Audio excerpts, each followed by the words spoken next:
Tchou, pour Napoléon, énormément de monde. Je démarre le direct devant, derrière.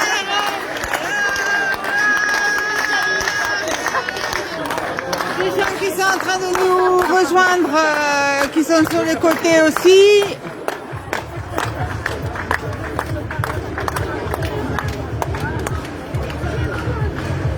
Voilà. Là, on fait une petite pause.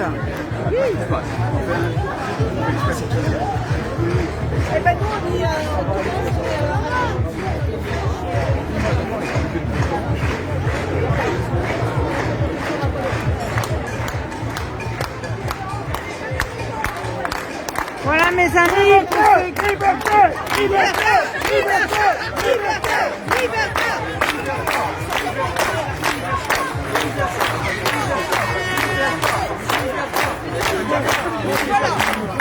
Liberté, liberté, liberté, liberté. Il y a du monde. Donc les gens arrivent aussi au fur et à mesure. Il met de la voix. Je sens que ce soir c'est encore un peu les amis.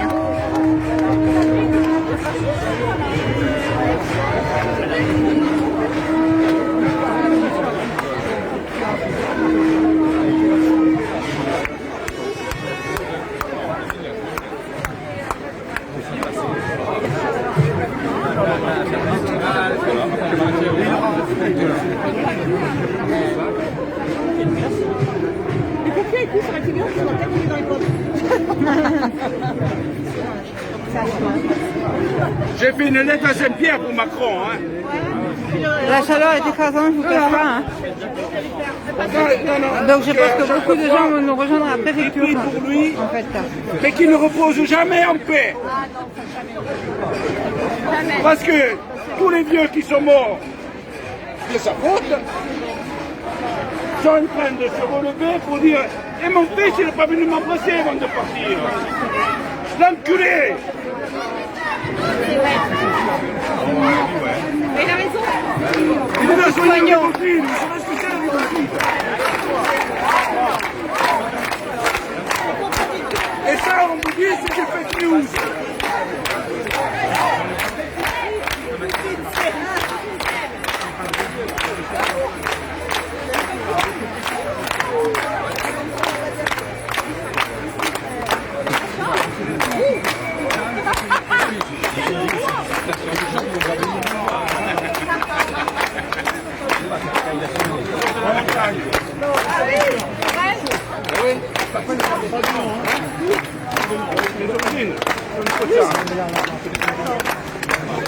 Et après, je suis descendu dans le Mali.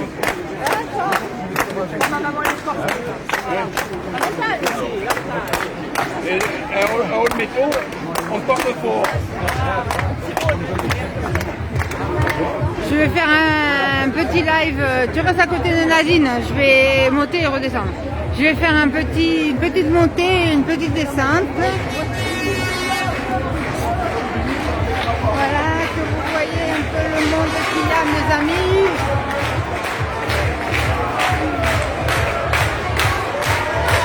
Énormément de monde.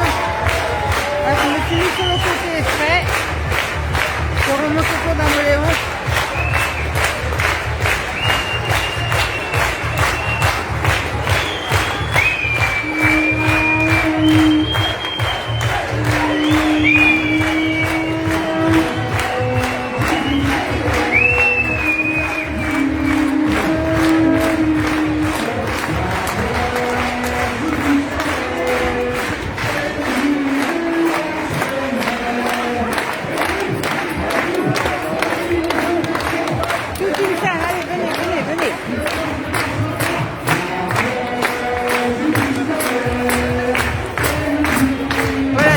De remonter la manifestation pour voir.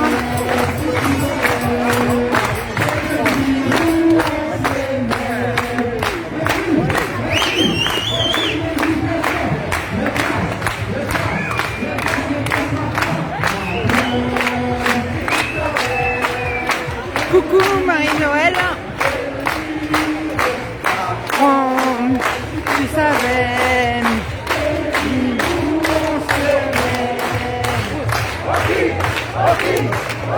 l'hésitation. Vive la liberté!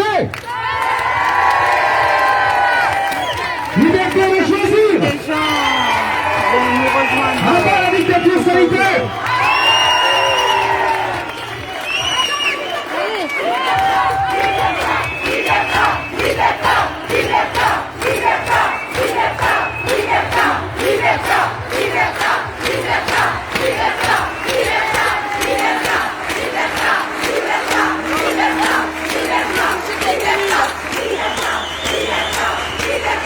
Donc je suis au début de la manifestation, voilà. Là je vais y aller au reculant les amis.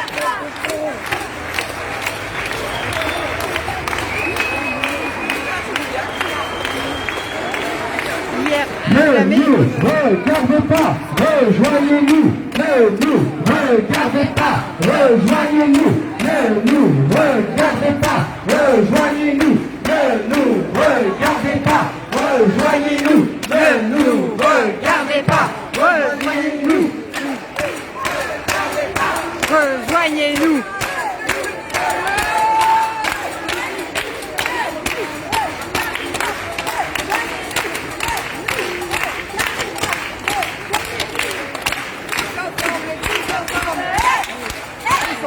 Tout insieme, tout insieme, hey, hey, tout insieme, hey, hey, tout insieme, hey, hey, tout insieme, hey, hey, tout insieme, hey, hey, tout insieme, hey, hey, Tout insème, tout insème, hey, hey, tout insème, tout insème.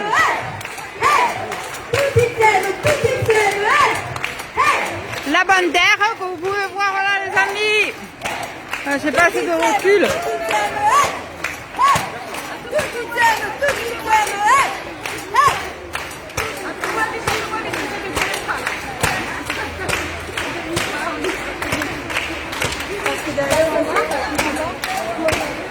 Voilà, là vous voyez bien la bandière. Hein.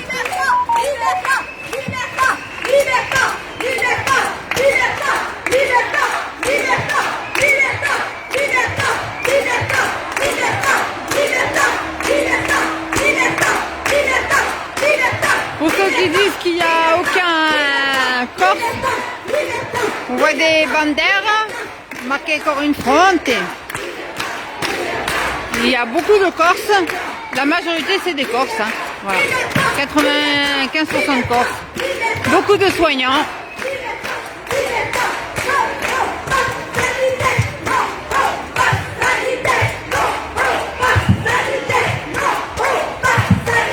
Bonjour Mathéa.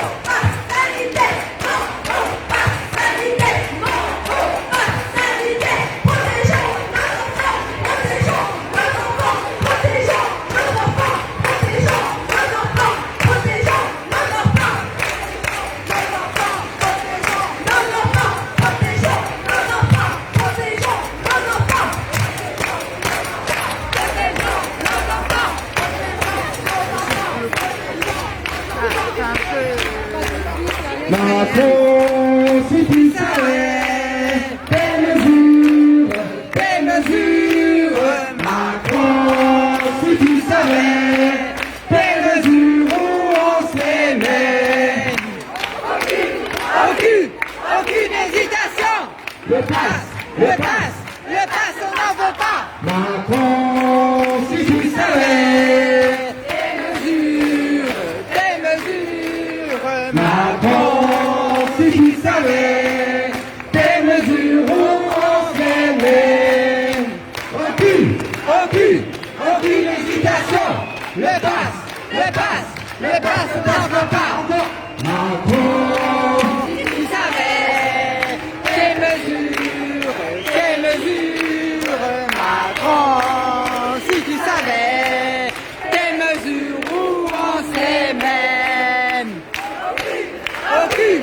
Aucune hésitation. Le passe, on n'en veut pas. vive la liberté! Liberté de choisir! À bas la dictature sanitaire!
une petite descente du cours.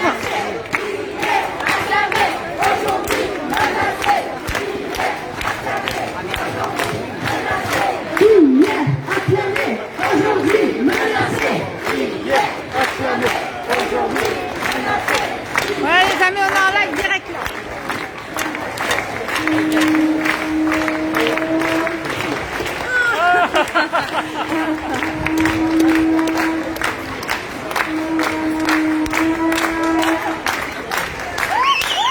Beaucoup de monde, vous voyez. Je redescends un peu pour vous faire voir.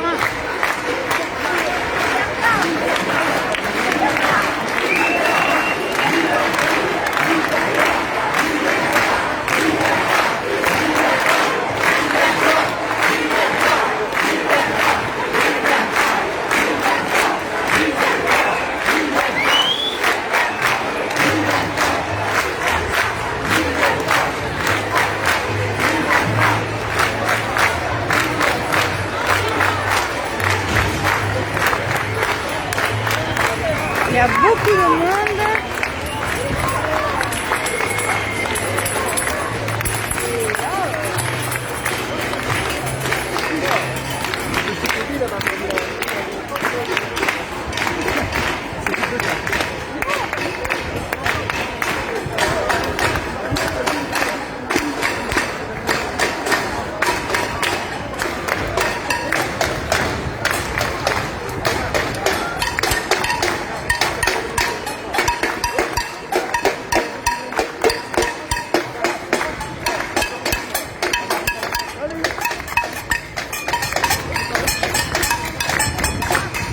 Je redescends le cours.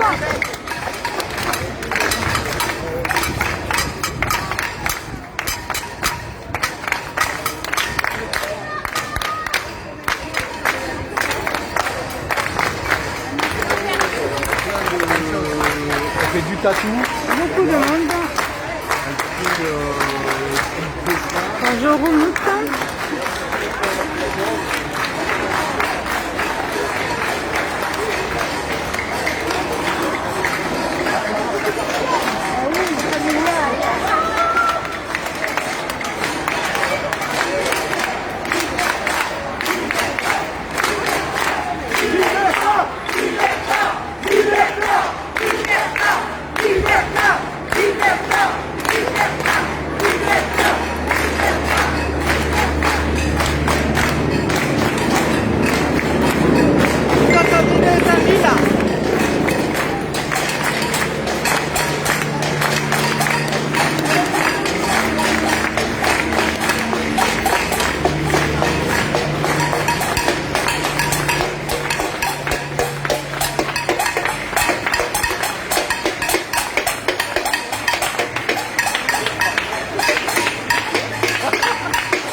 je vous le cache pas. Hein.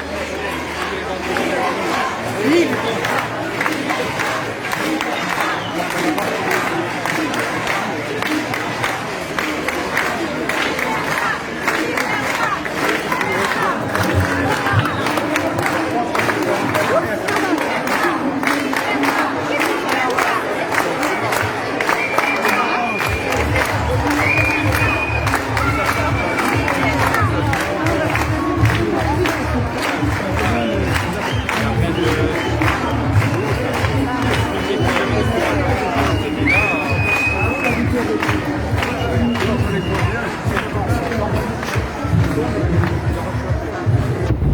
Je vais me rapprocher un peu de devant, comme ça on va faire le discours. Moi, je suis derrière le point. De toute façon, on se voit à la préfecture.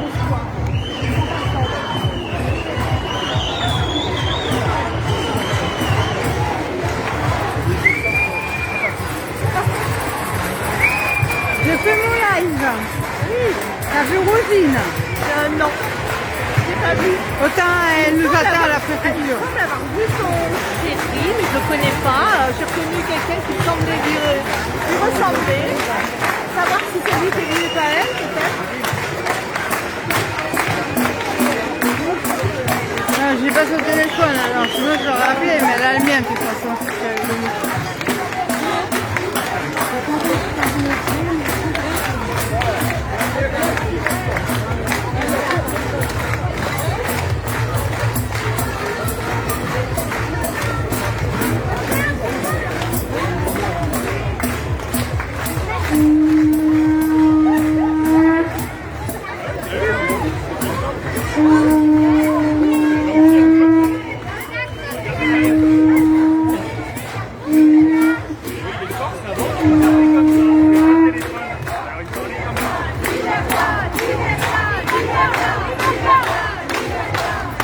On arrive à la préfecture, les amis.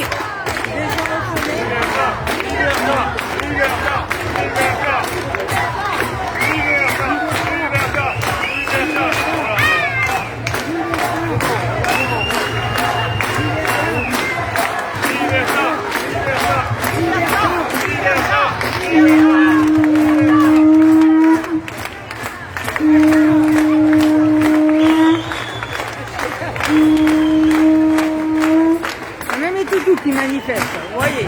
Ouais, pour vous dire, hein. Même les toutous manifestent. Il a fait les contenus. D'ailleurs, il a le droit de sortir quand il voulait pas dans le contenant. Voilà. C'est moins bien que les animaux. On arrive sur la préfecture. C'est vrai, hein.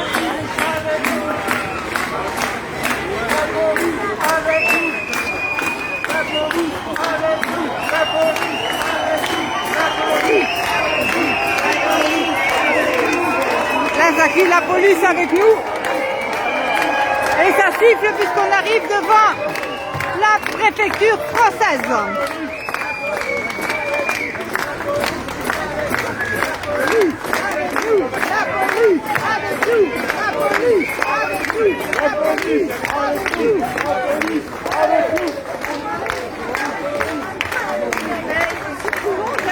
Je l'ai publié là. Il a envoyé des policiers qui suivent le reportage. Et sur Internet, il suit le nom. Ah ouais? Il défile avec. Sans l'air de rien, sur son côté, mais il défile avec comme ça, ils sont dedans. Ouais. Tu l'as pas vu, je l'ai publié, je passe un combat. Bah, j'ai pas encore regardé ça. Je crois. Salut. Oh, bonjour, salut. Elle connaît tout le monde, cette Elisabeth. Elle connaît tout le monde.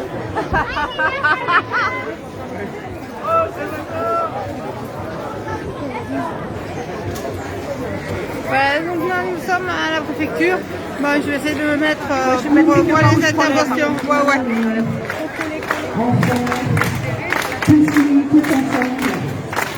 Je vais donc filmer les discours. Voilà. Il va y en avoir, je pense. Hein. Parce qu'il semblerait que nous ayons un invité surprise.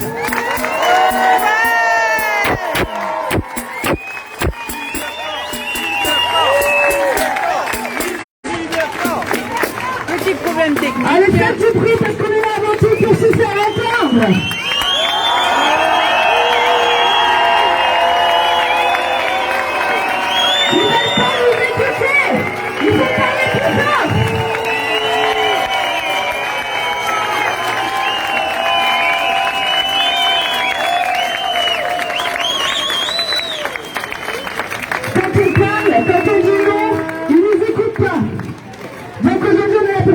entendre nos voix tous, que l'on soit soignant ou pas, que l'on soit vacciné ou pas, on est tous unis pour dire non à ce pass sanitaire qui aura de graves répercussions sur notre vie future. On va parler de tout ça aujourd'hui. Je vais attendre que mes collègues me rejoignent pour prendre le micro. Il y a encore des gens qui montent.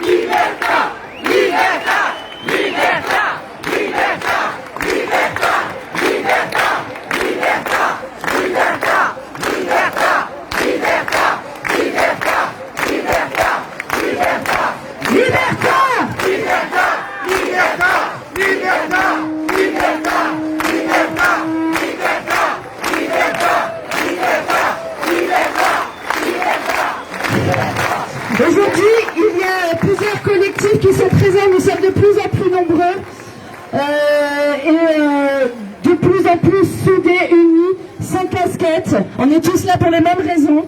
Mais je voudrais quand même saluer tous les collectifs qui sont là. On a les soignants qui sont là, avec Romain, leur porte-parole.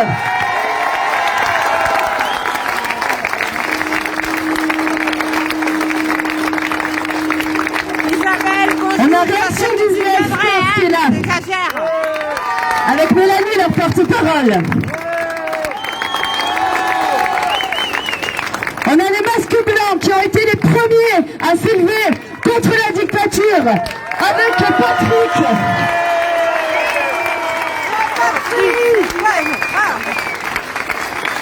J'en oublie peut-être. Il y a aussi câlin gratuit parce qu'on a le droit de se faire des câlins, d'être heureux. Et on est là pour ça aujourd'hui. Pour retrouver le sourire ensemble.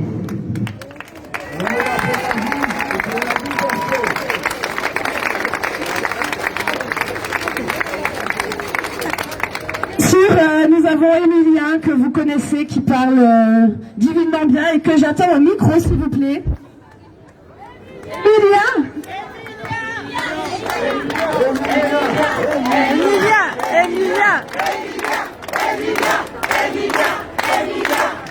On a perdu Emilien. Il est perdu. Nous avons également un invité de marque aujourd'hui qui pourrait venir me rejoindre, s'il vous plaît. Il est là. Je vous présente le docteur Denis Agré.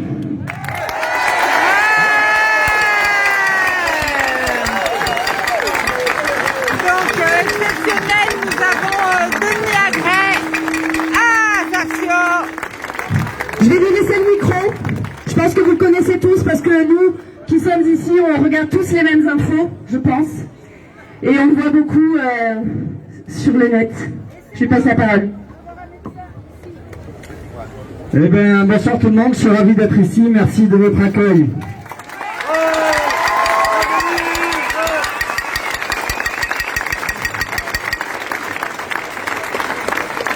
Alors l'aventure elle a commencé en mars 2020 et en avril 2020 j'ai eu la chance de venir 15 jours bosser aux urgences d'Ajaccio et j'ai été très très bien accueilli et je vous remercie encore de cet accueil qui a été fait aux soignants.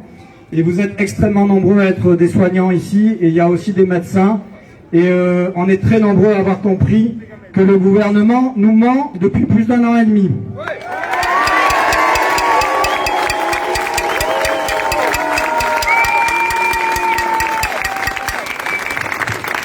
Alors je suis ravi de voir France 3, et j'espère qu'à un moment les médias classiques vont relayer les vraies paroles.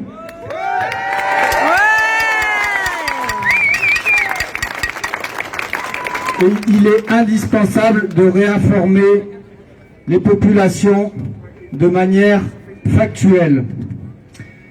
Encore, il y a 3 jours, j'ai pris le ferry pour traverser et il y avait des parents qui avaient été vaccinés, ils avaient 2 enfants, j'ai voulu les réinformer et le père m'a dit « Pourquoi vous me dites ça ?»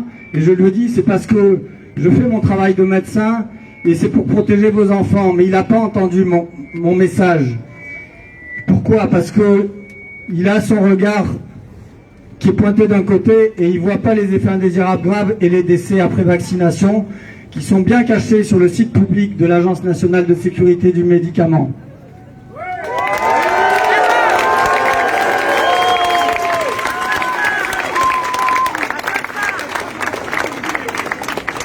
Donc si vous allez sur ma page Facebook Denis Agré, j'ai remis un post juste avant les vidéos de la manifestation avec des PDF que je vous conseille d'envoyer à tous les responsables, que ce soit des cadres de santé, des directeurs, des responsables politiques, pour qu'ils soient au courant que les vaccins en France, ça a déjà fait plus de 14 000 effets indésirables graves. Et les effets indésirables graves, c'est des handicaps, c'est des AVC, c'est des embolies pulmonaires, c'est des insuffisances cardiaques, c'est des infarctus, c'est des chocs anaphylactiques, c'est-à-dire des allergies graves qui conduisent les gens en réanimation, c'est des syndromes de détresse respiratoire aiguë, et répertorié à ce jour, c'est quasiment 1000 décès après vaccination.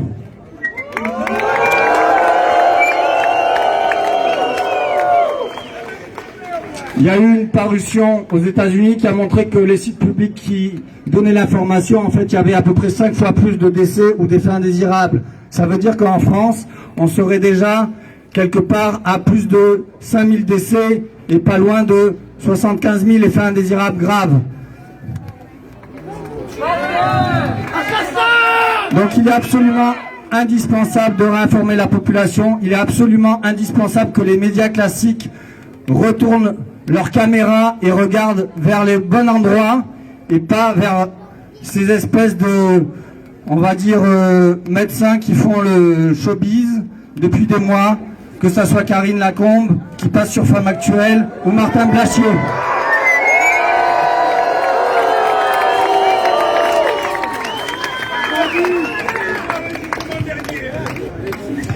Alors, vous savez qu'il y a un certain gouverneur, je prononce même plus leur nom, comme ça les fait disparaître dans la scène publique, qui nous a dit « Nous sommes en guerre ».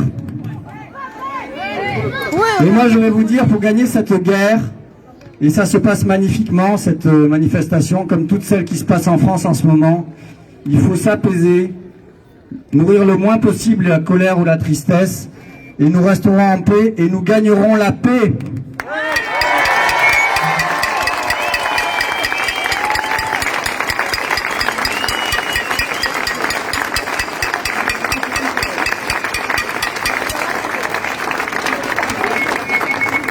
Et un dernier mot, pour ceux qui connaissent, mais vous allez voir que c'est extrêmement puissant. Pour faire un geste de paix, tout l'inverse de ce qu'ils ont voulu nous faire croire comme étant important des gestes barrières, tenez la main à votre voisin ou prenez-le dans les bras et vous verrez que nous allons être très très solidaires et tous ensemble. Merci beaucoup.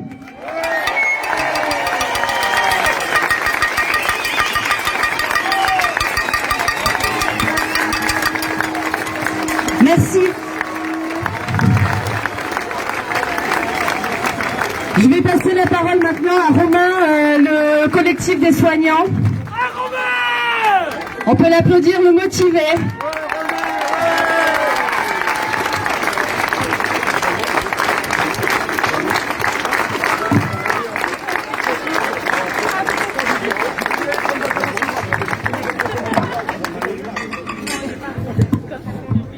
Bon, eh bien, bonjour, ou bonjour pour certains et certaines qui étaient déjà là, sur place. À toutes et à tous, merci encore une fois d'être tous présents.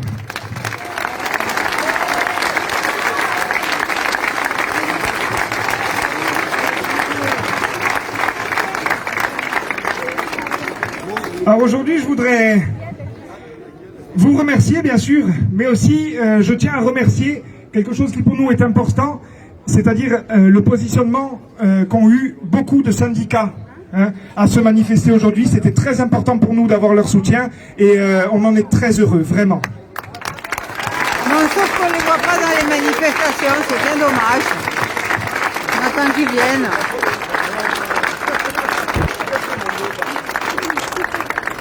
Alors sachez que j'ai écrit une partie, mais l'autre je la ferai un petit peu à l'impro. Hein.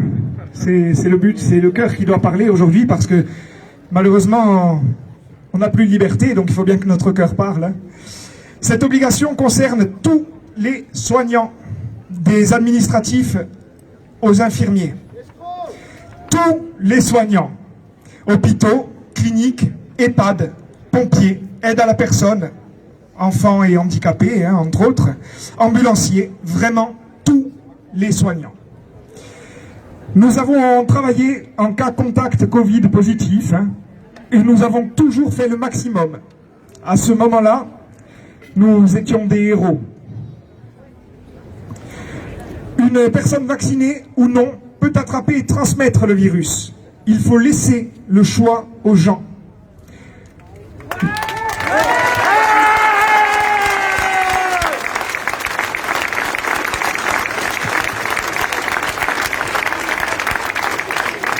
Sachez que pour nous tous ici, il est très important que ce soit clair. Hein. Le consentement doit être libre et éclairé, et donc sans contrainte.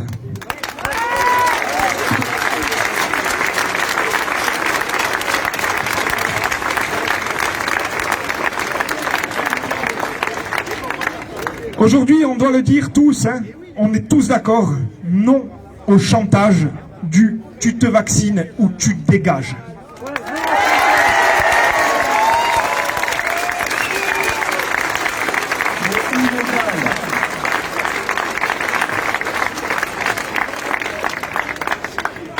Alors nous, tout simplement, c'est ce qu'on voudrait dire, hein, c'est que l'État ferait mieux de nous donner des moyens de travailler. Nous manquons de tout et surtout de personnel.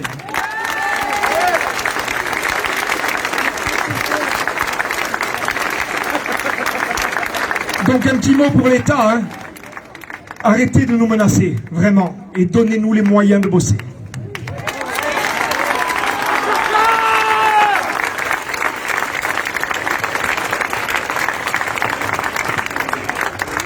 Les soignants en général, et pas ceux qui sont présents ce soir seulement, hein, tous, je parle vraiment encore une fois de tous les soignants, sont des professionnels. Donc faites-leur confiance. Et une seule chose, encore une fois, arrêtez de détruire le système de santé.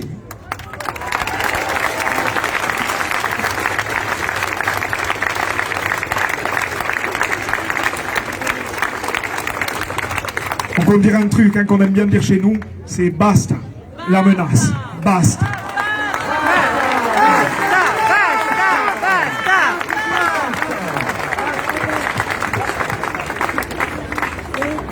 Donc, sachez, comme je le disais tout à l'heure, pour ceux qui n'ont pas entendu, nous avons décidé de créer un collectif de soignants qui s'appelle Soignants Menacés.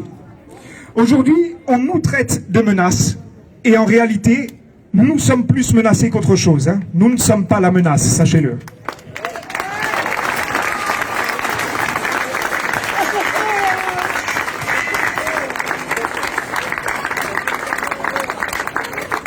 Nous sommes très nombreux ici, soignants ou non, tout simplement le peuple. Et c'est ce qui importe en réalité, c'est que le peuple comprenne hein, à être ici pour défendre notre liberté et nos droits. Sachez qu'aujourd'hui, malheureusement, on commence à nous en priver. Et c'est quelque chose d'assez irréaliste et quelque chose de très très grave. Il faut que tout le monde en prenne conscience hein, de ça. Libertà. Libertà,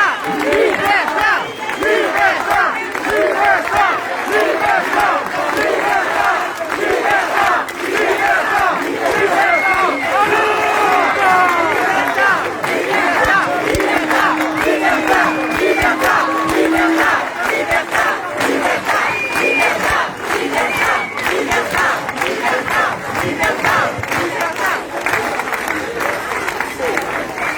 Alors je voudrais parler aussi d'une petite chose, et ça aussi il va falloir que tout le monde en prenne conscience, c'est des députés. Alors sachez que nous, on veut nous imposer, ouais, vous pouvez les huer, hein.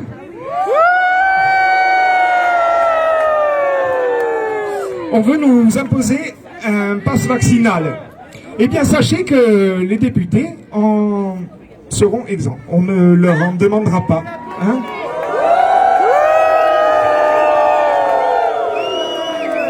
Et en plus de ça, sachez aussi que nous avons aujourd'hui en France 577 députés et que moins de la moitié se sont présentés dans l'hémicycle pour voter les lois liberticides que nous sommes en train de se faire imposer.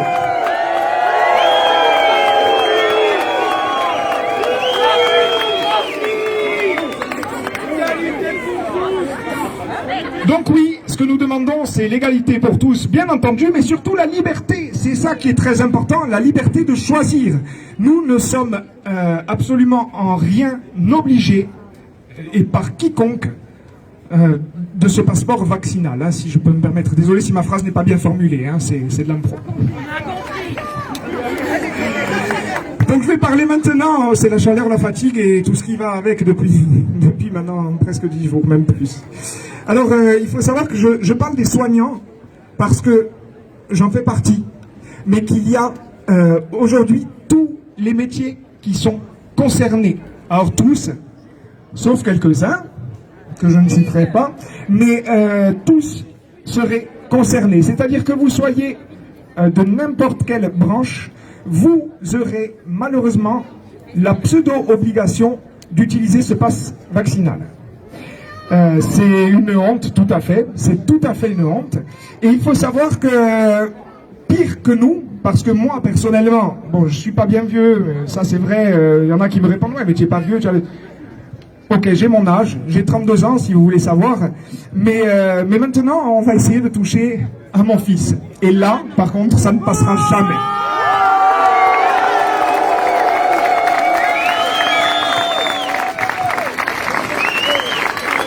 Donc sachez une chose, c'est que même si je combats pour moi, je vais aujourd'hui vous inviter tous à combattre, entre guillemets, pour nos enfants. C'est très important.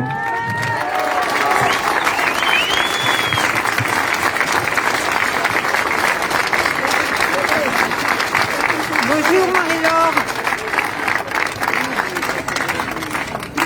Alors je vais vous récapituler un petit peu la chose, hein.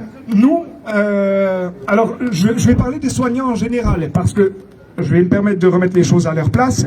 Dans mon service, le Covid, je n'en ai pas vraiment souffert, sachez-le.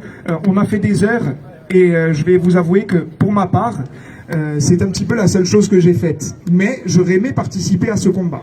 Mine de rien, je ne l'ai pas fait, mais pour la plupart des soignants, beaucoup d'entre eux, et surtout pendant la première vague, on va dire, ont morflé. D'accord ? Sachez-le.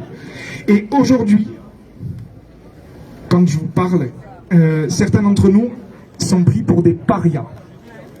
Ça, sachez-le, je trouve ça vraiment triste. C'est-à-dire que ça fait des jours et des jours que j'ai la boule au ventre. Alors non pas simplement pour moi, hein, mais aussi pour tous mes collègues qui en ont souffert et qui en souffriront peut-être plus tard. Par contre, la seule chose qu'on demande, c'est qu'on arrête d'enlever des lits, qu'on arrête de nous enlever des moyens, qu'on nous donne les moyens de travailler. C'est très très important pour nous et en réalité, c'est la seule chose qu'on demande.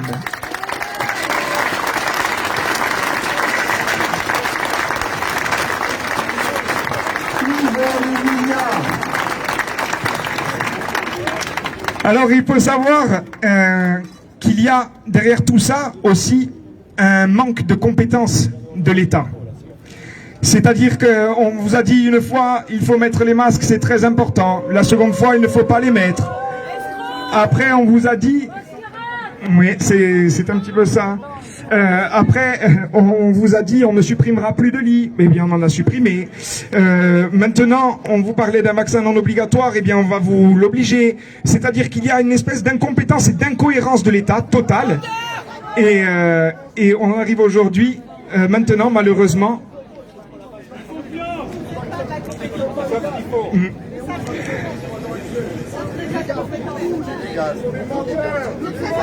Tout à fait, l'État nous ment, vous avez tout à fait raison. Et c'est un tout petit exemple que nous avons là, en effet.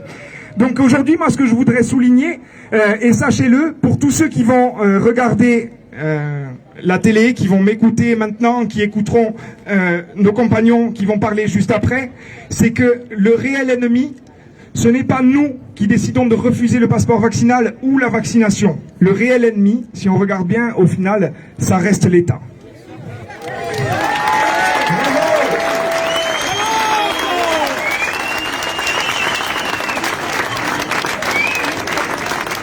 Voilà, donc j'espère m'être bien exprimé, vous m'excusez, mais il y a la fatigue et il y a tout ce qui va avec derrière.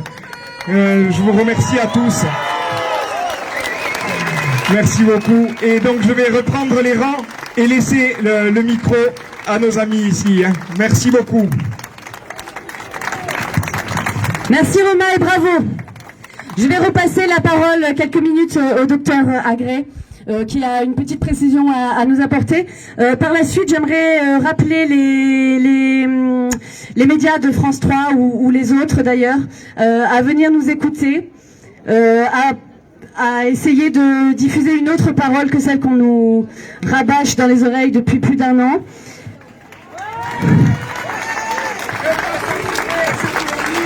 Arrêtez de nous censurer. Arrêtez de censurer les vraies informations et ceux qui se battent pour passer des messages. Je passe le micro au docteur Agré et puis je rappelle vraiment tous les médias à venir nous écouter, s'il vous plaît. Bonsoir Marcel.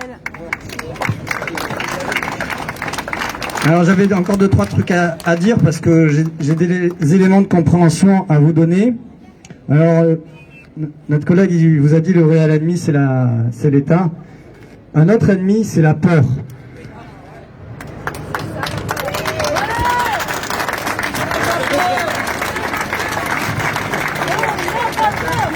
Et déjà, si vous êtes là, c'est que vous n'avez pas peur de défiler. Et tous les jours, je questionne les peurs. Et essayez de questionner vos peurs individuelles, parce qu'elles sont multiples. Et quand on les conscientise, on peut les dépasser. Et tant qu'on les a pas conscientisées, eh bien, on reste dans une certaine forme de peur. Et vous avez bien compris que encore en ce moment, l'État a appuyé sur la peur en vous faisant croire que vous pourriez pas, vous allez être licencié. Mais en fait, vous allez garder vos postes et vous allez rester légitime.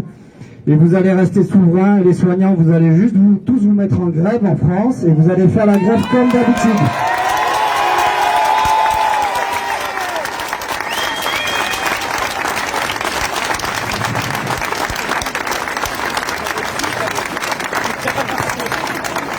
Vous allez vous mettre en grève, vous allez écrire en grève qu'on a toujours fait, comme j'ai toujours fait depuis que j'ai été même interne. J'ai fait ma première grève d'interne en 2001 à Paris. Vous vous demanderez d'avoir du personnel parce qu'ils ont tellement fait le chômage qu'il y a vraiment un paquet de jeunes à employer, que ce soit des aides-soignants, des infirmiers, et qu'on peut les former sur le terrain, qu'on embauche des brancardiers, des ASH dans les hôpitaux. C'est quand même la moindre des choses, vu les milliards qu'ils ont dépensés pour des postes. Il est grand temps qu'ils emploient des humains.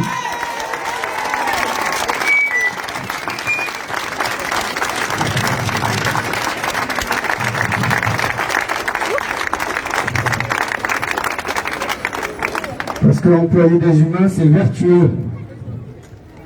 L'autre chose que je ne vous ai pas dite, et vous l'avez aussi sur la page Facebook, il y a eu déjà 3 rapports sur les femmes enceintes vaccinées. C'est une catastrophe, c'est sciemment caché. Les médias qui ne relayent pas ça sont aussi des criminels et participent à ce modèle criminel.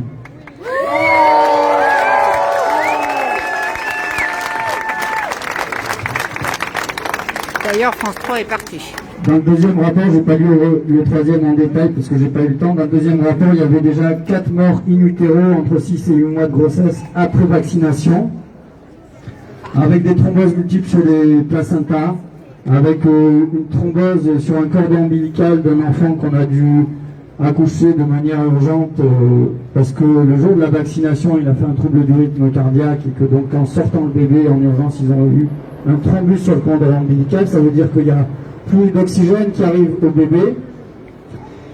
Il y a eu pas loin de 4 femmes enceintes de 25 à 30 ans sans antécédents qui ont fait des embolies pulmonaires bilatérales. Ça veut dire qu'elles ont bouché leurs 2 artères et que l'oxygène n'arrive plus. Et que dans le troisième rapport, il y a eu le premier décès de femmes enceintes vaccinées.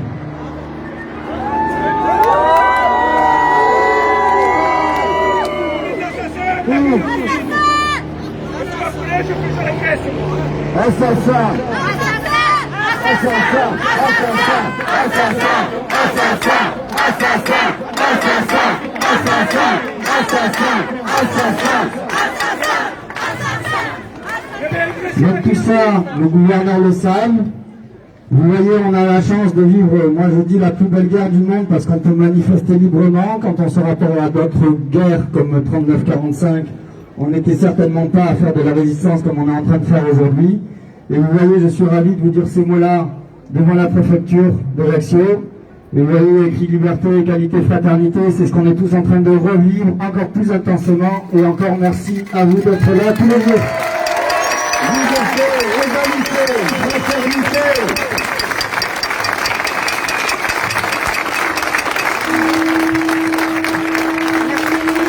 Merci. Je vais prendre la parole pour une fois. Enfin, encore. Monter le son, c'est pas possible. On est mal équipé, désolé. Hein. On fait ce qu'on peut avec ce qu'on a et c'est pas grand chose. J'aurais aimé que les médias soient là pour écouter ce que j'avais à vous dire aujourd'hui, mais bon, ils sont pas là comme d'habitude, j'ai envie de dire. Donc je compte sur vous pour relayer. Et du coup, c'est nous qui faisons le travail de journaliste. Là, j'ai passé à peu près 10 heures à étudier un dossier du Sénat. Je ne suis pas journaliste, je ne suis pas politicienne, je ne suis pas sénatrice. Mais je suis tombée là-dessus et ça m'a vachement interpellée. On disait tout à l'heure, quelqu'un a dit l'ennemi, c'est l'État. Alors, c'est pas faux. Mais je crois que le vrai ennemi, aujourd'hui, c'est le numérique, en fait. On s'en rend pas compte. Mais depuis le début, en fait, tout est fait pour nous emmener à une ère du numérique, du tout numérique, où nous-mêmes nous serons numérisés. On sera des numéros. Et cela, je ne l'ai pas inventé, je ne suis pas complotiste et je ne suis pas écrivain de science-fiction. C'est un dossier du Sénat que j'ai trouvé sur le site officiel du Sénat, qui fait 200 pages, que vous pouvez trouver ici, vous pouvez venir le lire, vous pouvez le trouver également en ligne sur le site du Sénat, donc un site officiel du gouvernement.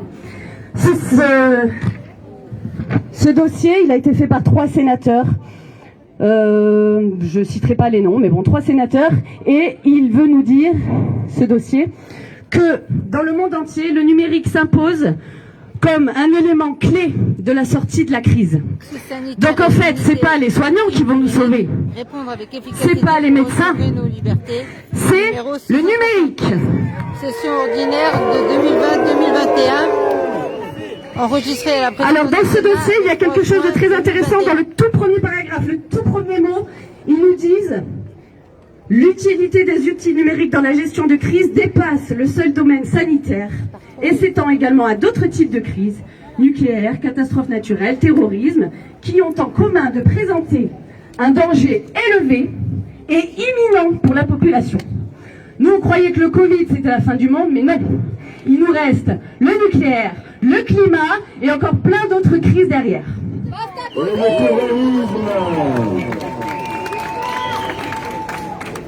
Donc, ce qu'il nous propose, pour faire dans les grandes lignes, ces 200 pages, donc j'ai essayé vraiment de résumer, ce qu'il nous propose avec ce pass sanitaire, la finalité, ce qui va se passer après le pass sanitaire si on l'accepte, eh bien, c'est de stocker toutes nos données d'identification, de stocker toutes nos données médicales et toutes nos données de localisation. Pour cela, enfin grâce à cela, on pourra contrôler les déplacements. Bracelet électronique pour contrôler le respect de la quarantaine. Désactivation du pass pour les transports en commun. Détection automatique de la plaque d'immatriculation par les radars. Portique de contrôle dans les magasins. Caméra thermique dans les restaurants, etc. On peut en inventer encore plein d'autres. C'est le Sénat qui dit ça, c'est pas moi. C'est le Sénat, c'est des sénateurs qui disent ça. Le contrôle de l'état de santé via des objets connectés, dont l'utilisation serait cette fois-ci obligatoire. Vous connaissez tous Anticovid, c'était pas obligatoire. Ben là, on va nous imposer des outils obligatoires pour prendre notre température, notre tension au quotidien, voilà, voir si tout va bien, si on a bien fait pipi et caca, etc., etc. Combien de fois dans la nuit, Tagada? Grâce à ces outils numériques, on va pouvoir contrôler les fréquentations. Par exemple, aller voir un membre vulnérable de sa famille alors qu'on est contagieux. Et oui, c'est important de le contrôler avec des outils électroniques. On va pouvoir également contrôler les transactions, permettant par exemple d'imposer une amende automatique et de détecter un achat à caractère médical alors que l'on est en pénurie, par exemple. ou si encore on peut détecter la poursuite illégale d'une activité professionnelle en dépit des restrictions. Donc tout ça pourrait sortir effectivement d'un roman de science-fiction, mais non, c'est sur le site officiel du Sénat. Vous pouvez aller le lire. C'est ça le pass sanitaire en fait, hein. C'est ça. La Chine n'est pas loin. On n'en veut pas. On n'en veut pas. On n'en veut pas. On n'en veut pas. On n'en veut pas. On n'en veut pas. On n'en veut pas. Alors, ce qui est intéressant de souligner, ce sera, je vais vraiment essayer de décourter, mais ce qui est intéressant de souligner dans ce document, encore une fois, c'est que toutes ces données, en fait, elles vont être collectées, mais on ne s'en servira pas, sauf en cas de crise. Mais il faut qu'on les ait quand même pour qu'en cas de crise, on puisse les utiliser pour nous tracer de toutes les manières possibles. Et visiblement, comme il le disait au premier paragraphe, des crises, il y en a plein. Il y en a plein à venir. On va en trouver d'autres en fait.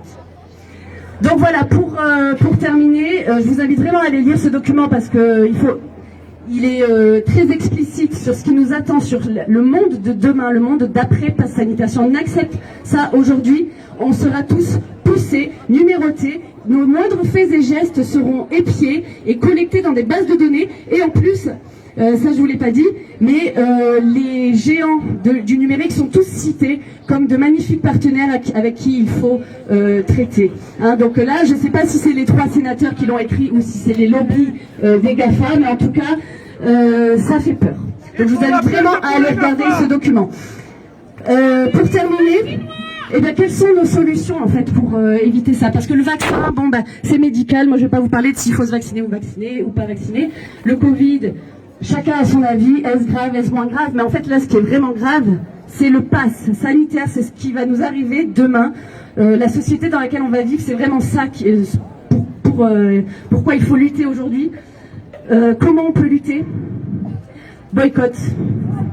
Pur et simple. Boycott. Un boycott total de ce pass sanitaire.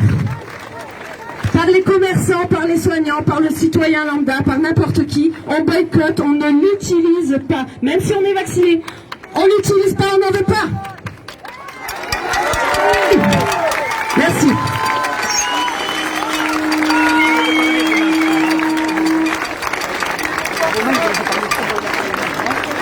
Je vais inviter Emilien.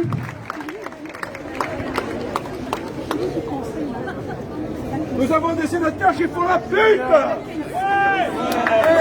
Des salopes.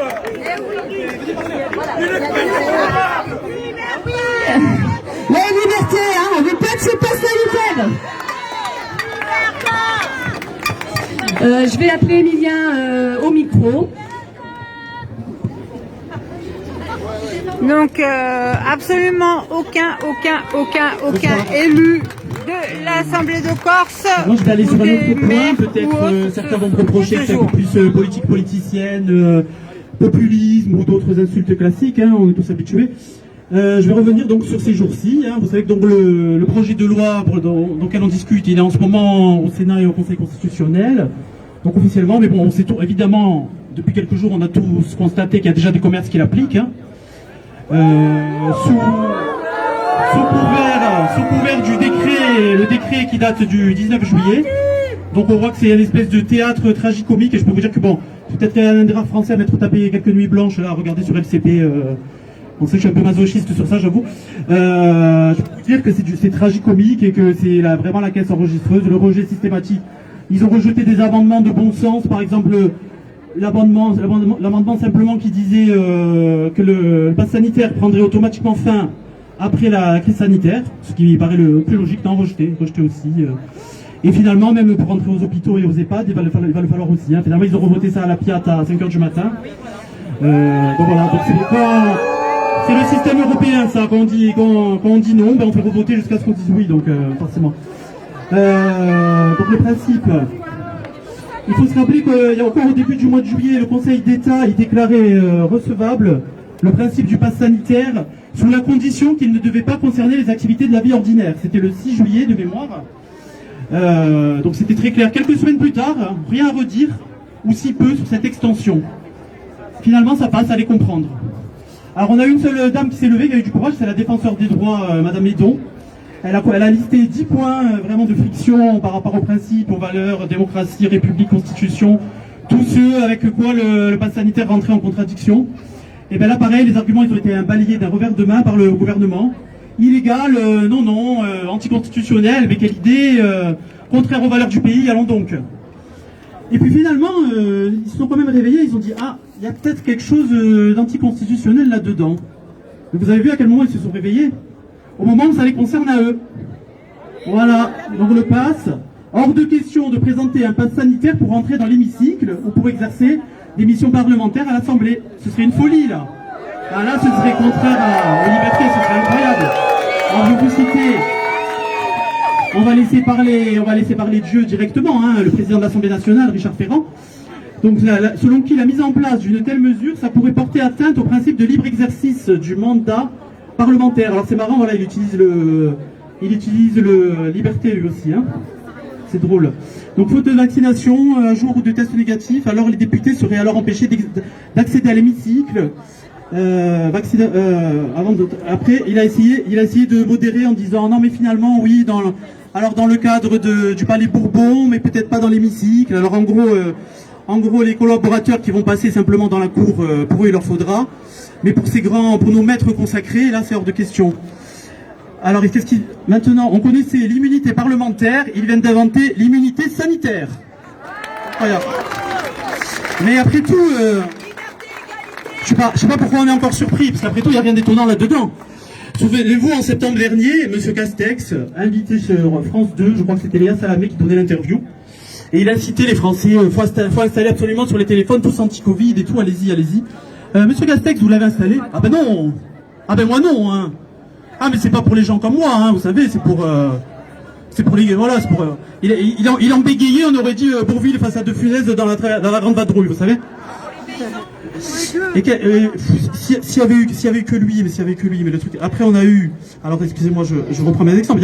On a eu droit à Monsieur Darmanin, à l'époque où on n'avait plus le droit de courir autour que d'1 kilomètre autour de chez nous. Donc lui, il a été pris en train de faire un footing, je sais plus, à 50 bornes de chez lui. Voilà, mais là, c'était une question de sécurité. C'était pourtant, que je sache, un footing, c'est dans le cadre privé, c'est pas dans le cadre de sa fonction de ministre de l'Intérieur.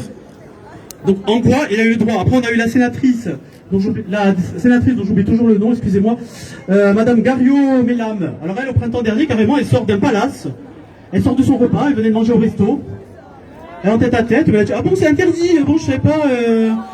Ah, c'était un repas de travail. C'était un repas de travail pour moi, vous voyez.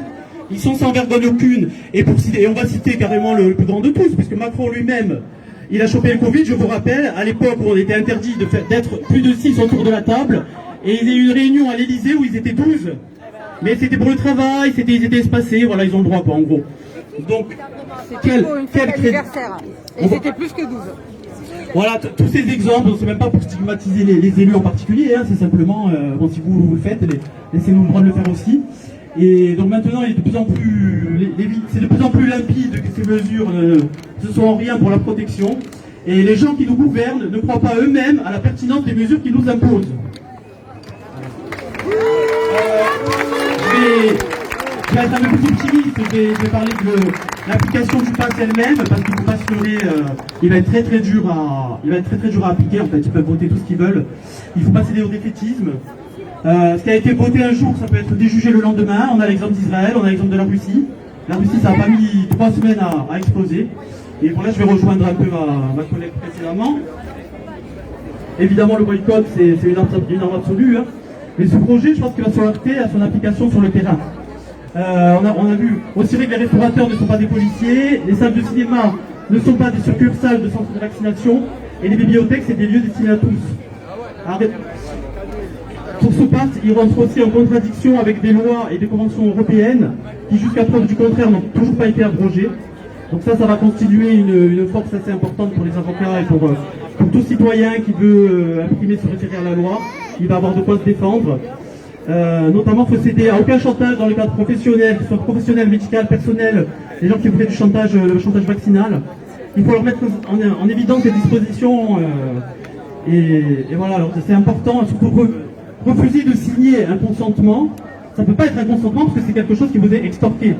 Extorsion de consentement. Donc faites signer la responsabilité à votre employeur s'il est cohérent ou à n'importe qui, mais en aucun cas vous devez la signer. Donc face à ces attaques, un pays, une population qui est censée être une et indivisible, la réponse doit être avant tout économique et financière. Le boycott est une arme redoutable et ça provoquait à moyen terme un retournement de situation.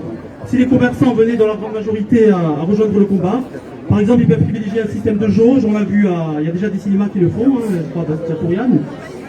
Système de jauge plutôt qu'installer le pass sanitaire. Il y a toujours des failles juridiques et là, vu qu'ils ont voté ça à la va-vite, il y en a particulièrement dans cette loi-là. Plutôt qu'exclure une partie de la population, déjà si les commerçants se rebellaient, ce serait un pas de géant qui serait franchi. Et alors,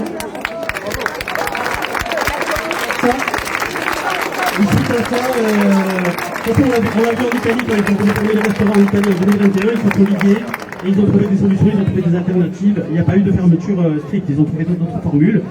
Donc là, le gouvernement ne pourrait pas faire machine arrière.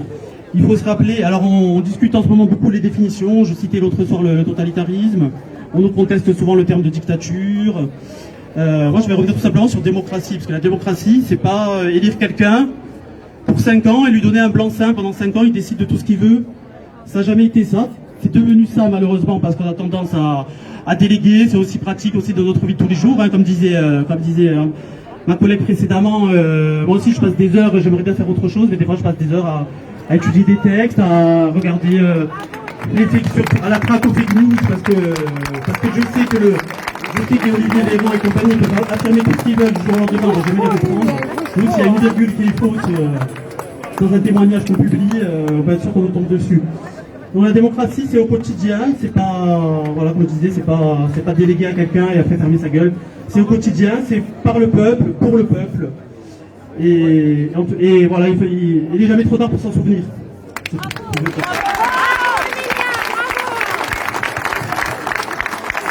Merci Emilia. Oui, j'aimerais vraiment souligner ce qu'a dit Emilia. Nous on est là, on se bat, on rame, nous tous en fait, pour se faire entendre. Mais où sont les médias, où sont les politiciens qui devraient nous défendre, qui devraient nous informer? Eh bien ils sont toujours absents. Donc je compte sur vous pour relayer les infos. Hein. Là, quand vous filmez avec vos téléphones, c'est important que vous balanciez tout ça sur les réseaux parce qu'aujourd'hui, c'est nous qui faisons l'info. Hein. Si on veut savoir des vraies infos, c'est ici qu'il faut venir les chercher, dans la rue. Je vais laisser la parole à Maître Solinsky. J'ai pas vu Bonjour à tous. Ça sent cramé là. Merci. Ouais, ça sent cramé. Alors, Hein. Concernant les mesures sanitaires prises par les pouvoirs publics, par l'État, ce n'est pas la première fois et je voudrais vous faire une petite piqûre de rappel de l'histoire. Alors, lorsque en 1914, l'armée française était envoyée au front, les pouvoirs publics ont soutenu d'une manière officielle que les balles et les munitions des fabrications allemandes présentaient des défauts de conception et de fabrication et qui ne présentaient aucun danger pour les soldats français. Dans les années 50, 60, je vous donne quelques exemples pêle-mêle, hein. Dans les années 50, 60, l'amiante c'était formidable. Aucun danger. Ensuite, le nuage de Tchernobyl s'est arrêté à la frontière de la France. Jamais aucun cancer été développé par ça. Ensuite, l'affaire des sont contaminés, elle n'était pas contaminée.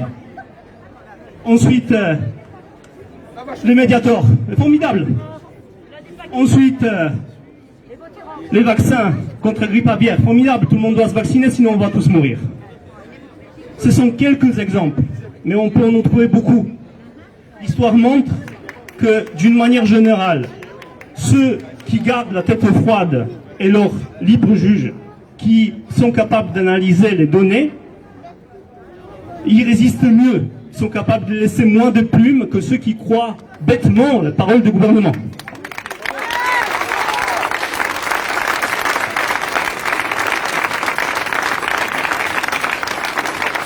Aujourd'hui, on ne nous demande pas de bien vouloir croire ce que dit le gouvernement, on nous impose le choix. C'est bien contre ça que nous nous battons.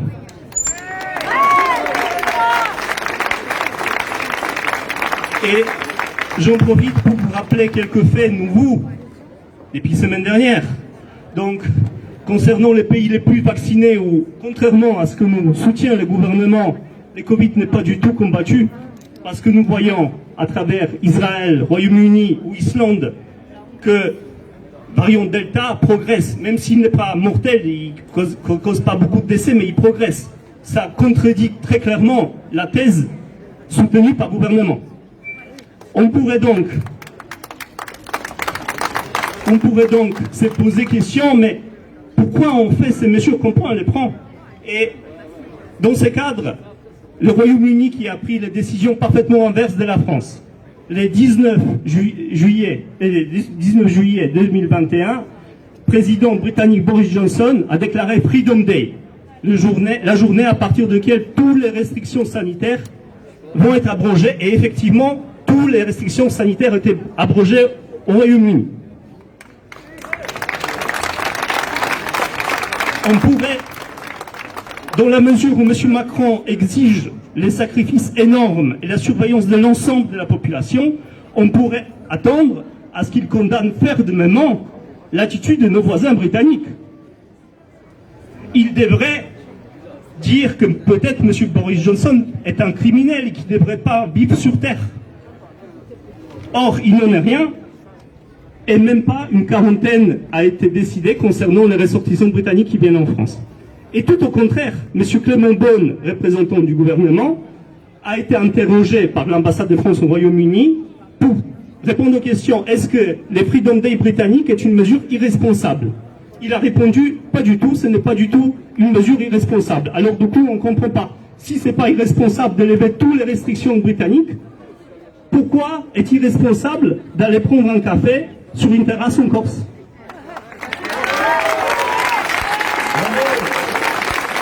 Je vous remercie et nous n'allons pas lâcher. Merci beaucoup.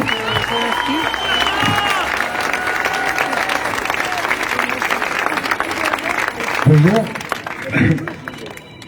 Maître Zelensky Je crois tous qu'on sait que ce gouvernement nous ment depuis le début. Oui ou non? à la faculté de Corté. Bon, il s'est passé quelque chose. C'est pour les jeunes. Je vais parler que pour les jeunes ce coup-ci et très court, si tu permets. J'ai une petite musique de fond que vous avez tous entendue, qui est magnifique, qui m'horripile à chaque fois que je l'entends. Mais sachez quand même que cette nuit, le Parlement a voté la possibilité pour les enfants de se vacciner sans l'autorisation des parents.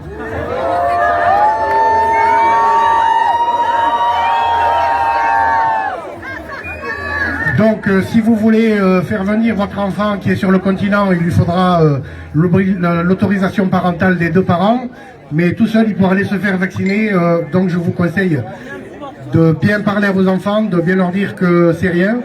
La petite musique que j'avais mis en fond, en fait, c'est parce que les enfants sont des enfants, ils ont besoin de vivre, ils ont envie de vivre, et je trouve assez logique qu'un enfant dise moi je me fais vacciner parce que j'ai envie de sortir, d'aller au café, de sortir avec mes copains. C'est légitime, on a tous eu cette jeunesse, mais il faut leur rendre. Par contre, je propose maintenant, parce que c'est bien de parler, mais on va parler jusqu'à quand?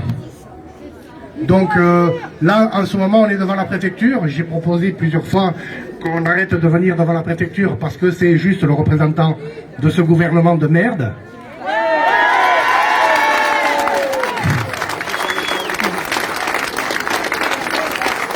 De toute manière, j'aurais bien préféré la prochaine fois qu'on fasse les choses légalement et qu'on puisse demander un entretien à ce monsieur qui est bien installé. Je ne sais pas s'il porte le masque quand il couche avec sa femme. Sûrement. Je pense pas. Mais je pense aussi que nos élus, et on est tous conscients, nos élus ont été d'une absence ou d'une complicité. Au contraire, ils en demandent plus, ils en demandent plus. Simeoni, il en veut plus. Ils ont été d'une complicité condamnable, donc je propose la prochaine fois qu'on aille un petit peu devant l'Assemblée ou devant la mairie.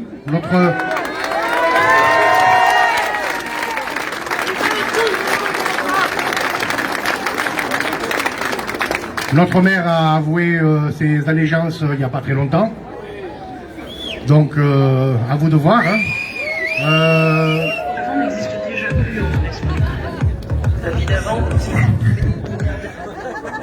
Ce que je sais, c'est qu'il va peut-être falloir commencer à changer d'attitude. Je ne sais pas s'ils tiennent vraiment compte de nous. Ils n'ont pas tenu compte des gilets jaunes, mais en fait c'est ce qu'ils craignent, que ça revienne. Sous le couvert du confinement ou du pas confinement ou du pass, enfin du laissez-passer sanitaire. Excusez-moi, j'ai du mal à dire pass sanitaire parce que passeport, ça me fait voyager, moi, le passeport. Donc le laissez-passer, le Holzweiss, comme disait Mélanie.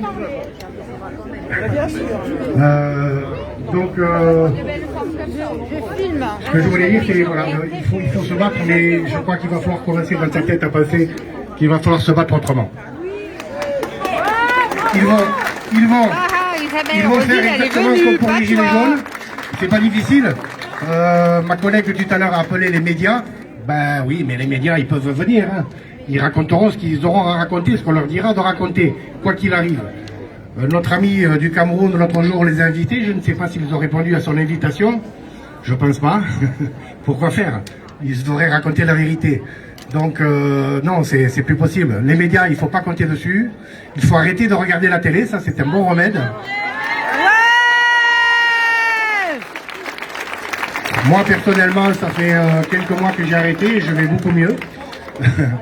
Mais voilà, je voulais juste vous dire, bon, ben, la prochaine fois, peut-être dans les réseaux sociaux qui nous ont permis d'être là, eh ben, exprimez-vous un peu plus et savoir ce qu'on veut faire vraiment. Je veux dire, les discours un peu longs et tout ici, ben, vous voyez, la foule s'est un peu étiolée et c'est normal. On a tous nos activités, mais bon, je voulais revenir surtout que ça rentre bien. C'est cette information importante pour les jeunes qui, dans votre dos, vont pouvoir aller se faire vacciner. Voilà, merci. Merci. Je vais donner le mot de la fin à une maman qui nous avait déjà écrit un texte au dernier rassemblement, il me semble. Ce sera le mot de la fin. Je vous remercie.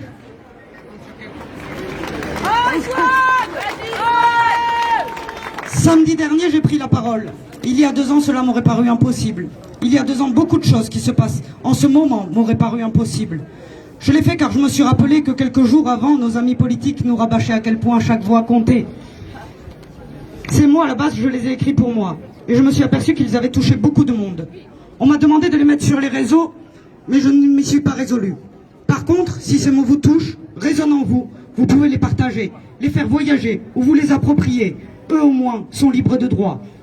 Je suis maman de 2 enfants, et c'est en partie pour eux que je suis là. Pour qu'ils grandissent dans un pays aussi libre que j'ai connu, avec la même insouciance. Depuis qu'à 18 mois, leur vie, la nôtre, a été chamboulée par un virus. Virus qu'on nous a présenté comme extrêmement dangereux. À cause duquel une partie de nos vies a été mise à l'arrêt. On leur a annoncé l'an dernier qu'il fallait brutalement quitter leurs amis, l'école, leur routine, que l'on n'avait plus le droit de sortir tous ensemble. On leur a dit qu'on ne pouvait plus aller voir mamie, papi, Mina, Missia. Mais pourquoi, maman? Pour les protéger. Vous pourriez les mettre en danger. Alors ils ont écouté, ils ont respecté. On a vécu en huis clos plusieurs semaines. Ils ne se sont pas plaints. Ils ont accepté pour protéger. À la rentrée, on leur a dit qu'il fallait porter un masque. Toujours cette histoire de danger, hein. Ils ont accepté pour protéger. Mais alors, maman, le confinement, ça servait à rien? Je ne sais pas, je ne comprends pas non plus. Cet hiver, ils ont accepté de réduire la liste des invitations pour leur anniversaire. Pour respecter, pour protéger. Parce qu'ils respectent beaucoup les enfants. Plus que nous, souvent. Et puis ils ont peur aussi. Peur que mamie, papi meurent à cause d'eux. Pourtant, je les préserve des infos, de l'anxiété généralisée qui a gagné ce pays. Mais ils entendent quand même. Et puis mamie s'est fait vacciner. Ça y est, on peut aller la voir, lui faire des câlins, dormir chez elle. Eh ben non, désolé.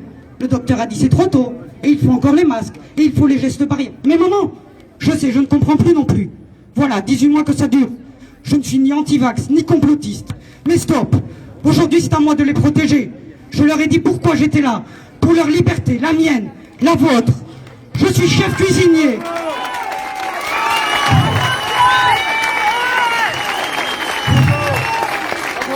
Je suis chef cuisinier et je ne vous ferai pas vacciner. Oui, s'il faut, je dirai à mon patron de me licencier, puisque l'État voudrait lui faire porter la responsabilité si je décide de refuser. Je n'ai aucune légitimité à demander une info médicale au client qui viendrait manger. Pas plus que le ciné ou le bar n'en a à me la demander. Si tout ceci devait passer, quelle serait la prochaine étape? L'État me demandera d'appeler la police parce que mon voisin n'est pas vacciné. Mon collègue me dénoncera. Ceci rappelle de sombres heures, non?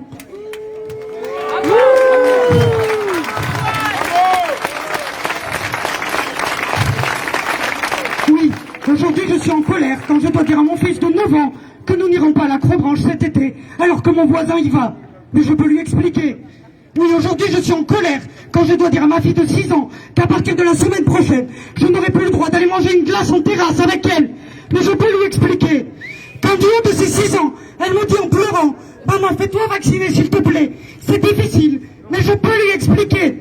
Mais dans 10 ans ou 15 ans, quand ils viendront me demander pourquoi, c'était là, c'était devant vos yeux, vous n'avez pas bougé, vous avez laissé faire.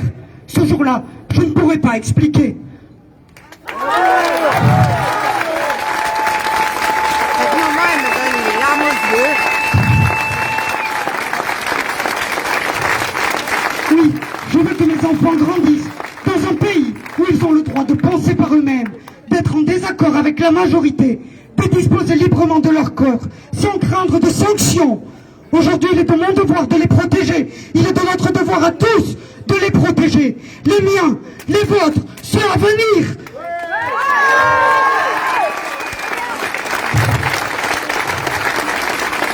Je voudrais terminer par ces mots de Goldman. On ne saura jamais ce qu'on a vraiment dans nos ventres. Serions-nous de ceux qui résistent, ou bien les moutons d'un troupeau, s'il fallait plus que des mots? Mais qu'on nous épargne, à toi et moi, si possible, très longtemps, d'avoir à choisir un camp. Bravo!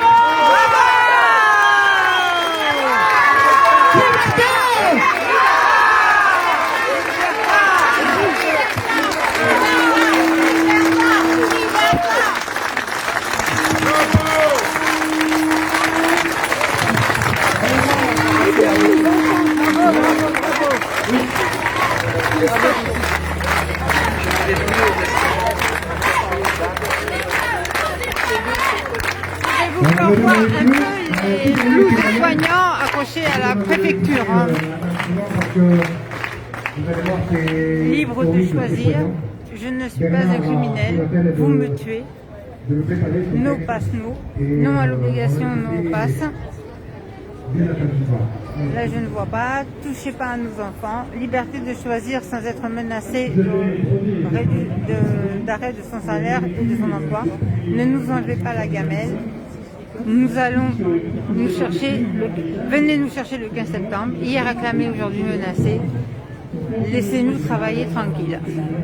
Voilà. J'avais acheté les billets d'avion, évidemment, je ne pouvais pas partir, mais déjà j'avais acheté ce masque. Parce que là, vous m'avez dit 400 000 morts. 400 000 morts, donc c'est ce que voulait faire déjà le gouvernement à l'époque, c'était de nous faire peur. Donc j'avais acheté ça.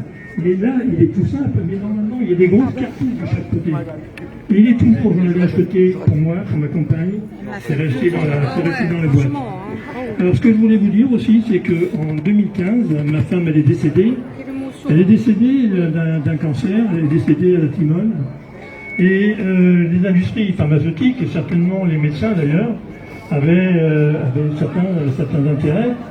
Il y a un médicament qui s'appelle le Tarceva. Le Tarceva, et que l'on avait prescrit à ma femme.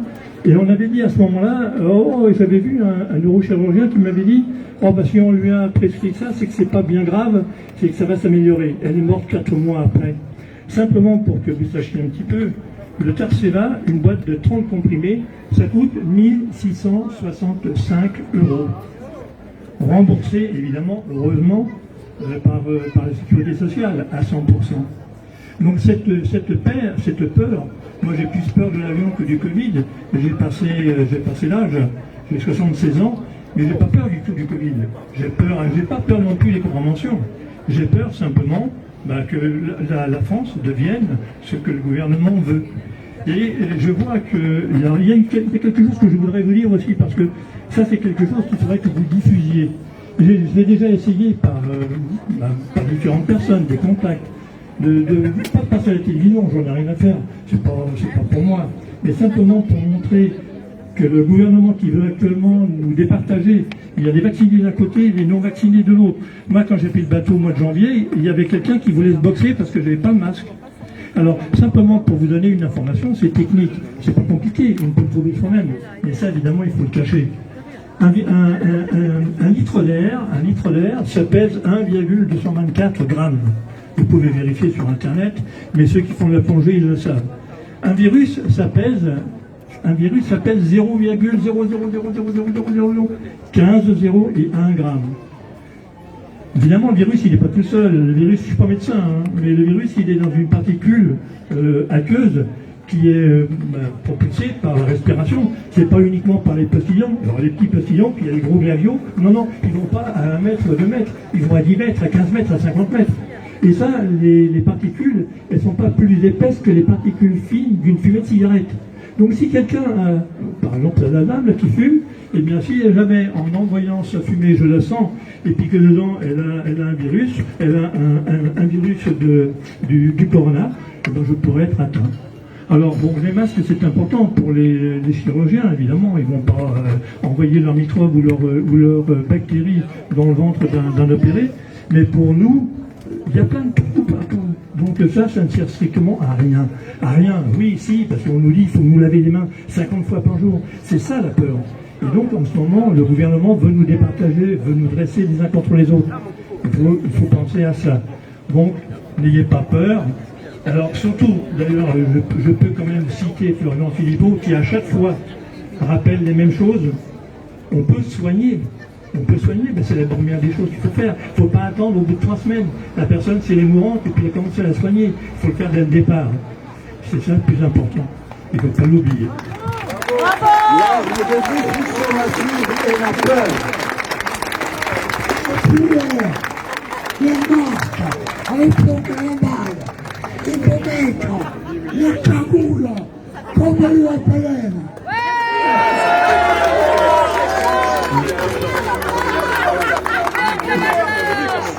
Juste, je vais rebondir sur ce que monsieur a dit, et c'est très bien. Le masque chirurgical, il a une indication, il a toujours eu une indication. Et quand vous allez sur l'OMS, il sert à protéger des projections. Et notamment des projections bactériennes, parce que vous savez, les soignants, qu'on a tous des milliers de bactéries dans la bouche, et que quand on projette des postillons, c'est de l'ordre du micromètre. Et le filtre des masques que vous avez, c'est de l'ordre du micromètre. Et il a parlé de chiffres. Et la taille d'un virus, c'est du nanomètre. C'est 1000 fois plus petit. C'est 1000 fois plus petit que... Et en fait, quand vous inspirez tous les jours des virus, et on vous a fait croire que ça vous protégeait. Je vois plein de gens avec des masques. Et ça vous protège de rien. Et quelque part, ça nous... Voilà. Et je vois même une dame qui enlève son masque, là. Et franchement, bravo. Parce que là, vous savez ce que vous venez de faire. Vous venez de faire tomber une peur qui était liée à une fausse croyance qu'on vous a inculquée depuis des mois.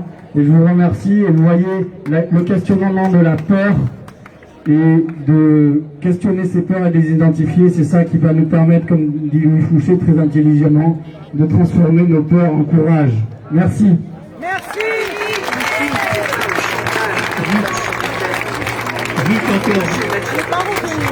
Juste encore une petite chose, là où le gouvernement est criminel. À une époque où il n'y avait pas de masque, on disait qu'il fallait les jeter au bout de 4 heures. J'en avais acheté des paquets et des paquets pour pouvoir partir. J'en ai encore un là que j'ai donné à ce monsieur. Alors que si... Ouais. Oui, alors que le gouvernement aurait dû dire comment se fabriquer du gel, enfin pas du gel, du liquide hydroalcoolique avec de l'éthanol. Moi je l'ai fait avec de l'eau de Cologne et de l'eau oxygénée. Et puis le zinc qui aurait pu soigner, etc. Mais là, ce sont effectivement des assassins. Et alors tout à l'heure, quand le monsieur disait qu'il faudrait éventuellement aller ailleurs pour manifester, là le préfet, il est le 177e préfet, il fait partie des 177. Il y en a, je crois, une cinquantaine qui sont hors cadre, c'est-à-dire qui n'ont pas d'activité, qui n'ont absolument rien, et on les paie grassement. Donc lui, il en a rien à foutre. On peut crever, on peut ne plus manger, on peut ne plus aller au restaurant, on peut ne plus bouger, mais lui, il s'en fout. Bravo! Merci beaucoup. Le mot de la fin, ce sera pour Romain. Il y a quelque chose d'important important à nous dire. Et ce sera vraiment le mot de la fin. Mot de la fin pour Romain, alors du coup, et ensuite... Bon, écoutez, moi, le mot que je vais vous dire là, c'est tout simplement quelque chose qu'on vient de me dire. Il y a des soignants qui sont venus me voir en me disant qu'on leur avait carrément pris rendez-vous pour se faire vacciner. Oui, c'est vrai. Et qu'ils n'ont pas, en gros, le choix de par leur supérieur. Alors je trouve ça honteux. Sachez une chose, c'est qu'on a toujours le choix et que si aujourd'hui les politiques ne vous y obligent pas réellement, c'est tout simplement qu'ils ont peur des effets que ce vaccin aura dans 10 peut-être ou même moins ou jusqu'à 15 ans. Et sachez-le, vous n'êtes obligés de rien, messieurs, dames. Voilà pour le mot de la fin. Voilà, mes amis, Merci pour le mot de la fin. Il y aura d'autres rassemblements, nous serons là jusqu'au bout. Et surtout, je vous invite à vraiment boycotter et à passer le message.